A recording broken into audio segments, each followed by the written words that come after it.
Right now, you're listening to the Azim Digital Asks podcast, the podcast where I, Azim, talk to some of the top marketers in the industry, find out everything about them, how they got to where they are today, and more importantly, sharing some really useful marketing tips that will help everybody listening to this become better marketers. Stay tuned for another great episode.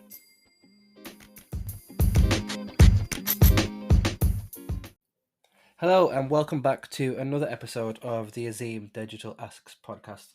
My guest today is the awesome Rebekah Dunne, who is a content executive at Jelly Bean Agency, which is based in the Black Country. And if you haven't already, you should definitely check out their homepage because it will immediately make you hungry. Rebekah, thank you very much for joining me. Hi, Azim. It's really great to be here. How are you doing? I'm not doing too badly. My coffee's starting to wear off, so I need to get some more soon. But other than that, I'm all good.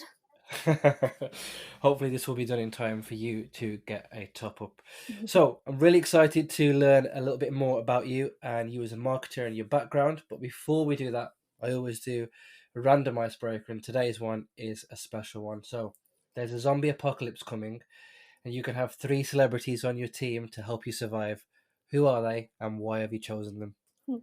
Yeah, this question really makes me laugh because there's sort of a running joke in my family about zombie apocalypses. So we were watching a Darren Brown program there once, and it was him trying to convince this poor guy that the world is being taken over by zombies. And I just sat there saying, if that happened to me, I'd just sit down and just wait to be eaten. I wouldn't even fight it.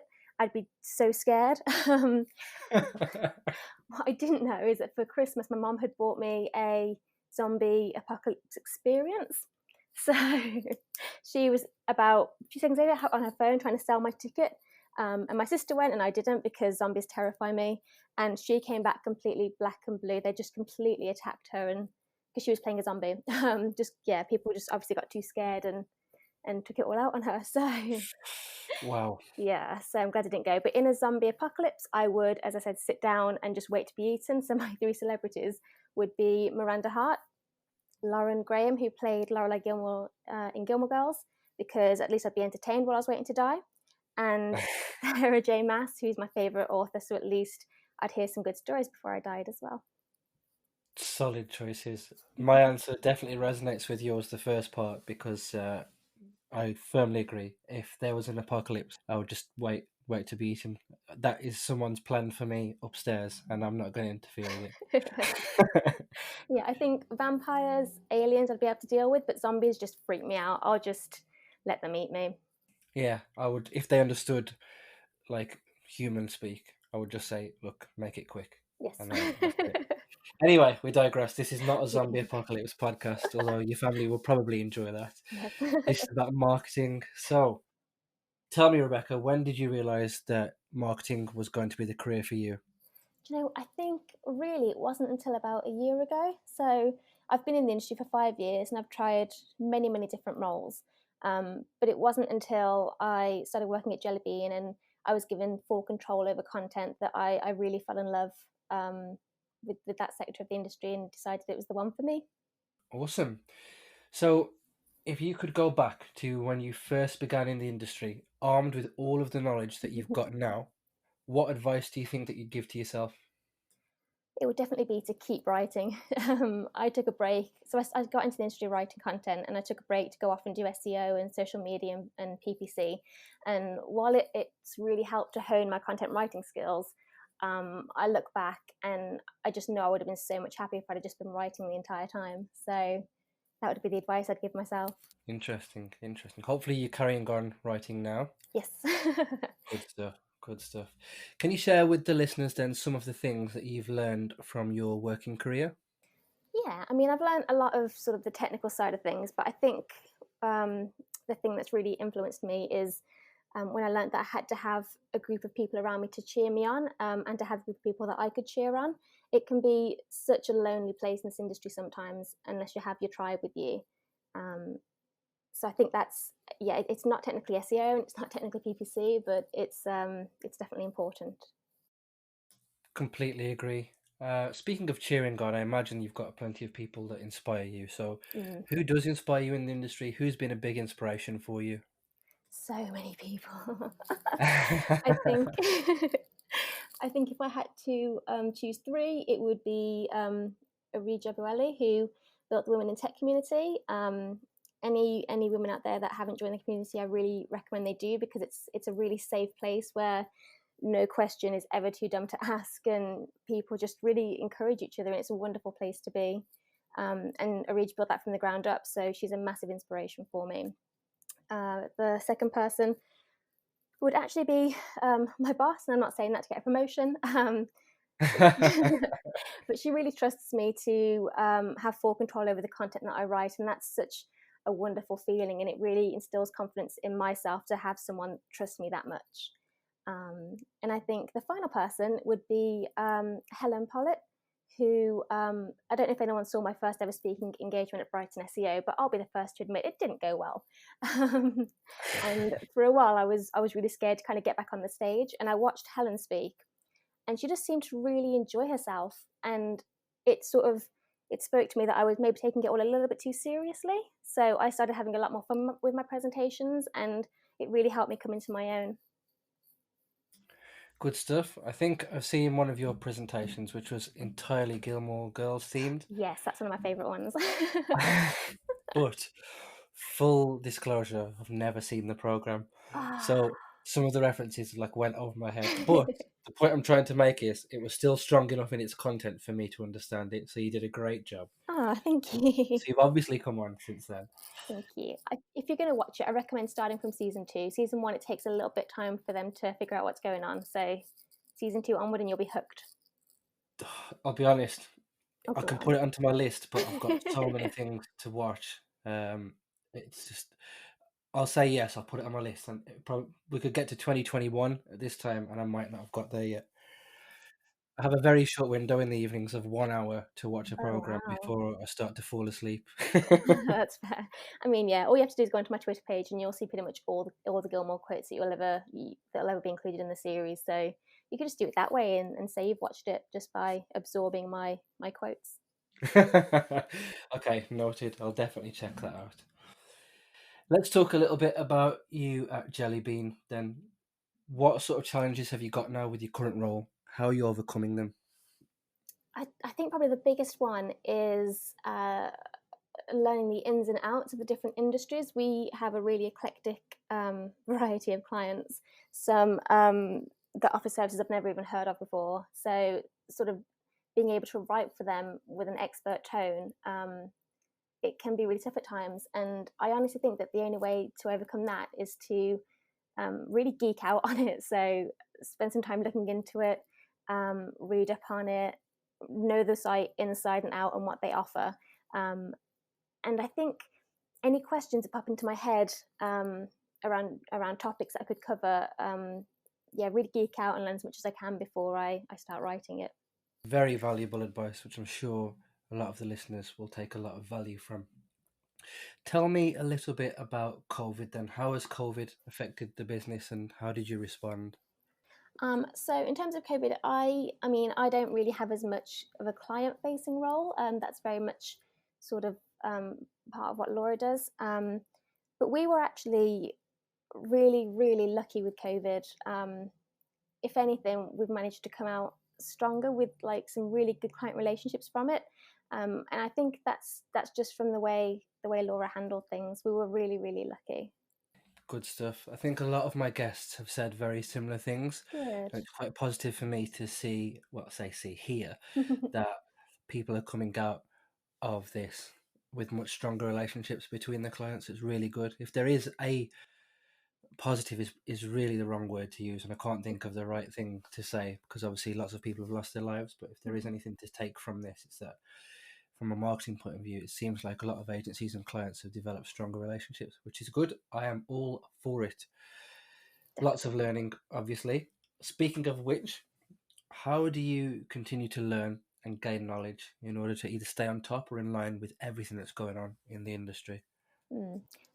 I spend so much of my time in the Women in Tech group. We have a Facebook group and a Slack group, and every post that comes that gets posted, kind of a different word for that, said the content writer. I really read through every single comment, even if it's got nothing to do with content writing. I just, yeah, every ounce of knowledge I soak up from them. And otherwise, I try to attend as many events as I can, and I also sign up to speak at events, because that then pushes me to learn more so that I can deliver as well as possible. And then I read upon platforms like Search Engine Journal and the Moz blog and that kind of thing. Awesome. Really positive to hear. I should have mentioned earlier, but Arij is a very good friend of mine. She's great. And I can't believe, so from the first time that we met at Brighton SEO, two really nervous people who are going to speak, she's come from there to creating this community which everybody loves, which is incredible. She deserves it. Really happy An for her. award. Yeah.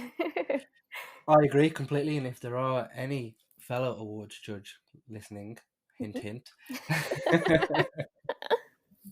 It's such a shame, because that is a really positive thing, and now I'm going to completely flip it on its head because we've had such a positive episode. But I wanted to talk to you about failure. I think it's really important for people to share their failures, and not a lot of it has been done in the industry, certainly what I've experienced. So, what would you say in the last 12 months has been the biggest failure for you, and why do you think that it happened? So my biggest failure, actually, I was working at an agency for a good 3 years, and then I left that agency to go in-house. And I had 2 jobs straight after that were just that really didn't go well for me. There was a lot of conflict, and it wasn't the right role for me. And they were both SEO roles, and I was really struggling. I'd lost my passion for it, and I didn't really know where to go. And that was when I started writing again. I think when you feel like you're as low as you can possibly be, you sort of cling on to things that really matter to you. And for me, that was writing.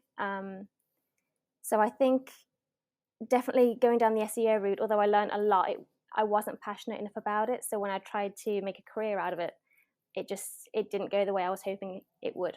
Which is entirely fair, but if you look at where you are now, you've definitely turned a corner, certainly, I would say. Yeah. And I don't see it as a failure. I see it as an opportunity to get back onto the path I was meant to be on anyway. That's a really good way to put it. I'm secretly going to steal that now. You're more than welcome to it. Are you able to share some of the projects that you're working on right now then, Rebekah? I'm not sure about the projects, but I can share a little bit about the next presentation I'm planning. Go for it. So I really like the idea of holistic marketing. So my piece is all about how content marketers can support other digital departments, and how other digital departments can support content for even better results across the board. It's based on the Friends theme. Ah, nice. So will it be entirely Friends theme presentation? Yes, loads of gifts. Sold. After this is finished, you'll have to let me know when you're delivering that, and I will sign up immediately. Brilliant. Awesome. Right, let's pretend that you could swap with me and ask yourself a question that I've not asked you. If you had the opportunity to ask yourself a question, what would it be? I would love to know how many cups of coffee I've drank today in true Gilmore Girls style. Go on then, if you could put a rough number on it. It's only 4. I've had to start limiting myself because I get the jitters. When you said only 4 immediately, I was concerned. Because Yeah. 4 is a lot. Yeah, I make a massive pot in the morning, and I drink it all, and it's normally 4, maybe 4.5, depending on how much I make. And then I sort of have to hydrate for the rest of the day. I was going to say, and surely with that much of a caffeine boost, you must be sleepy at like 7 p.m, surely. You'd think, but no. Maybe I do tend to have a bit of a dip at 3 o'clock, so I always have a break around that time to go and rest, and then I sort of bolster myself back up and get back into it. Nice. My dip happens at about 10 a.m, but luckily a few chocolate hobnobs fixes that immediately. There you go. Just sharing random tips there. Speaking of tips, would you be able to share one marketing tip that you think will help the listeners to do their jobs a little bit better? Yeah, I think whether you're agency or in-house, I think you're always being pushed to get results, whether it's better rankings, more newsletter signups, or a higher return on investment. But I think the one piece of advice that I would give to absolutely anyone, regardless of their role, is to always take a people first approach, and Google will follow that. Love that. That's a great piece of advice. Thank you. So we're almost coming to the end of the podcast, which is a shame. Really enjoyed talking to you and learning from you. I wanted to ask you just before you go, when you need maximum productivity, what is your go-to song artist playlist if you listen to music? And if you don't, how do you get into that maximum productivity zone? Yeah, so if it's something that I need to be really energized for, Cher's my absolute go-to. If it comes to sort of data and analysis and that sort of thing, there's just too much singing along and too much dancing. So I always head to Country Hits Radio, just listen to what else is coming out. Massive country girl, massive any music before I was born girl. Not really into the modern stuff. I'm a little bit old, but still. Interesting. Now we've got such a mix. If you listen to some of the other episodes, we've got such a mix. It's so interesting to see how diverse marketers' music choices, which is really interesting. I will, once this season is over, curate like a marketing playlist. Definitely. Be interesting to see how that goes down. Anyway, enough about me, Rebecca. Thank you very much for being a brilliant guest. Where can people find out more about you? How can they get in touch with you? Yeah, so I am on LinkedIn, but I spend most of my time on Twitter. So that's probably the best place to find me, at Rebekah Dunne. It's mostly Gilmore Girl gifs and pictures of my cat, but I like to think it's entertaining. Good stuff. Well, as I mentioned, thank you very much for being a brilliant guest. Really enjoyed this episode, and I will let you have the last word on this episode. I'm going to shut up now. Thank you so much for having me. It's been a lot of fun.